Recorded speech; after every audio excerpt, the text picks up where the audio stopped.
श्री सद्गुरु चरण कमलेभ्यो नमः। श्री रमण बिहारिणे नमः। मन को बड़ा अच्छा लगा, पता लगा कि हमारे माधवदास जी की कथा है कोटा में। तो कल बाहर से आए हम लोग लखनऊ से और आकर के आज भी कार्यक्रम था, तुरंत कार्यक्रम की पूर्णाहुति करके और मैंने कहा चलो, तो बड़ा अच्छा लगा, मन गदगद हो गया, बहुत अच्छा। यही जीवन का सत्य है। सत्य क्या है? ब्रह्म सत्य जगन मिथ्या। केवल मात्र परमात्मा का नाम ही सत्य है, परमात्मा ही सत्य है और सब मिथ्या है। जो दिखाई पड़ता है ना, ये सब मिथ्या है, सब झूठा है। केवल मात्र हरि का नाम ही सत्य है और ये भागवत कथा ही सत्य है। जीवन में काम आने वाली यदि कोई वस्तु है तो उसका नाम है भागवत कथा, गोविंद का नाम, हरि स्मरण।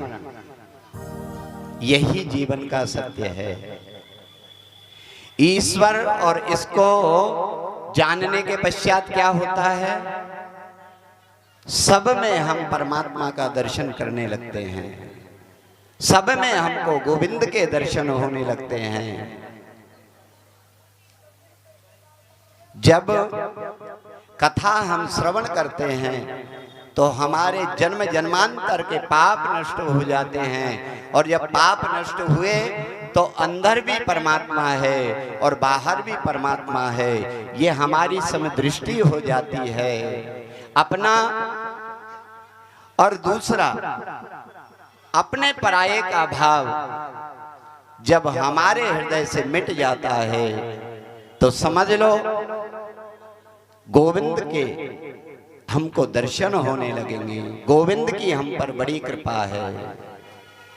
तो आप सब लोग बड़े भागी हो। तुलसीदास जी ने कहा है ना, तुलसीदास जी ने सब में सीताराम जी के दर्शन किए। सिया राम मैं सबे जगे जानी, सिया राम मैं सब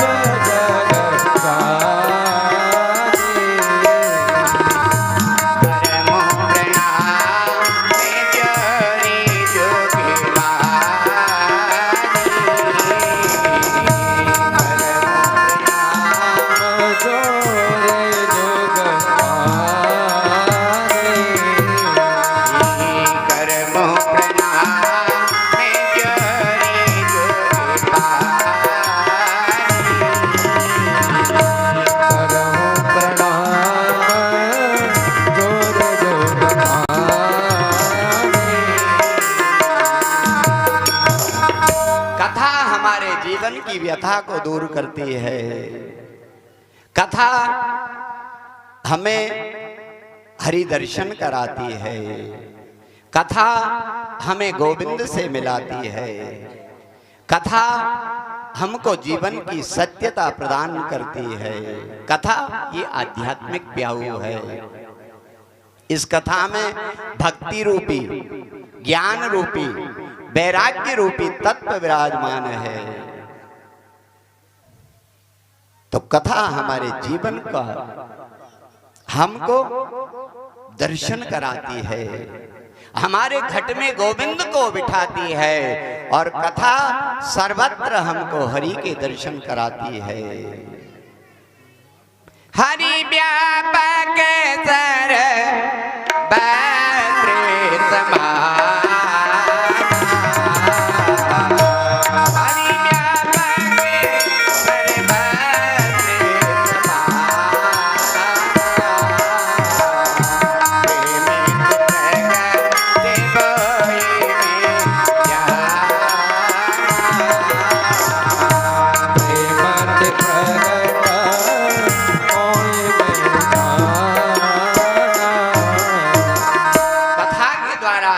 प्रेम की प्राप्ति होती है और प्रेम जब हमारे हृदय में प्रस्फुटित हो जाता है तो प्रेम के द्वारा हमको गोविंद की प्राप्ति होती है।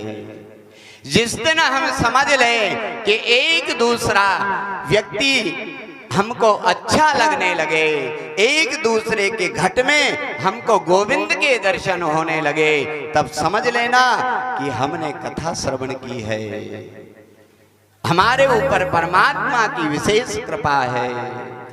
ईश्वर तेरे अंदर वसदा तेनू नजर न आवे, 10 की कित्ता जावे, सुते नू तो लिए जगा पर मछले नू कौन जगावे, 10 की कित्ता जावे। बड़ी सुंदर पंक्ति है। परमात्मा कहाँ रहता है? सर्वत्र विराजमान रहता है। बस उसको हमको ढूंढने की जरूरत नहीं, केवल मात्र हम एक दूसरे के प्रति प्रेम करना सीख लें, हमको गोविंद के दर्शन हो जाएंगे। एक दूसरे के प्रति हम दया करना सीख लें, हमको गोविंद के दर्शन हो जाएंगे। तो हम याद रखें कि कथा श्रवण करने आए हैं, कथा श्रवण में हम भूल न कर जाएं, कथा में आकर के किसी की निंदा न करें, किसी की ईर्ष्या न करें, किसी से द्वेष न करें, किसी से छल नहीं करें। ये याद रखना, कथा श्रवण करने जब आओ तो नम्र बन करके आना, एक दूसरे के प्रति प्रेम दर्शाना। और जब एक दूसरे के प्रति प्रेम आप रखेंगे तो आप समझ लो जरूर आपके जीवन में, आपके घट में गोविंद का प्राकट्य होगा। एक बड़े शेर ने बड़ा अच्छे शायरी की है। दिल के आईने में है, दिल के आईने में है तस्वीर यार की, जब जरा गर्दन झुकाई देख ली। दिल के आईने में है तस्वीरें मेरे यार की, जब जरा गर्दन झुकाई देख ली। गर्दन झुका करके यदि हम देखेंगे तो यदि हमारे अंदर दया है, भाव है, प्रेम है, एक दूसरे के प्रति स्नेह है, तो समझ लो वो गोविंद दूर कहीं नहीं बैठा, हमारे घट में भी विराजमान है। हमारे घट में राग रूपी, द्वेष रूपी, छल रूपी, कपट रूपी, मात्सर्य रूपी जो ये बड़े बड़े डाकू विराजमान रहते हैं, ये कथा के माध्यम से ही दूर होते हैं। इसलिए कथा हमारे जीवन में जरूर हमको श्रवण करना है। और आप सब लोग बड़भागी है, 4 प्रकार की कृपा आप सब लोगों के ऊपर बरसी है। आपके करोड़ों करोड़ों जन्मों का प्रस्फुटित होना, उदित होना, ये सबसे पहली कृपा आप पर बरसी है भागवत भगवान की। दूसरे नंबर पर कृपा आप पर बरसी है कि आपके सद्गुरु की कृपा आप पर बरसी है। इसलिए आप सब कथा में आप सब लोगों ने प्रवेश किया। तीसरे नंबर की कृपा है, जरूर आपके पूर्वजों ने आप पर कृपा करी होगी, इसलिए आपको भागवत कथा श्रवण करने को मिली। और चौथी कृपा है, जरूर बांके बिहारी रमण बिहारी ने आप पर कृपा की है, इसलिए आप सब लोग कथा में पधारे हैं। आप सब लोग बड़भागी है।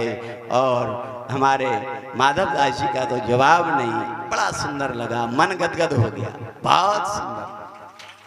इनके लिए जोरदार ताली। बड़ा अच्छा लगा। आइए इसी कथा को, अब जैसे भी कथा का कार्यक्रम हो आप आगे व्यास जी आप सब लोगों को बताएंगे। और मेरी बड़ी प्रसन्नता है, मैं बहुत गदगद हूँ, बहुत गदगद, बड़ा अच्छा लगा, बहुत अच्छा लगा। तो आइए कुछ ही क्षण के लिए, अच्छा आज बहुत सुंदर, वाह, शिव विवाह महाराज दूल्हा बने आयो रे शंकर लाडो।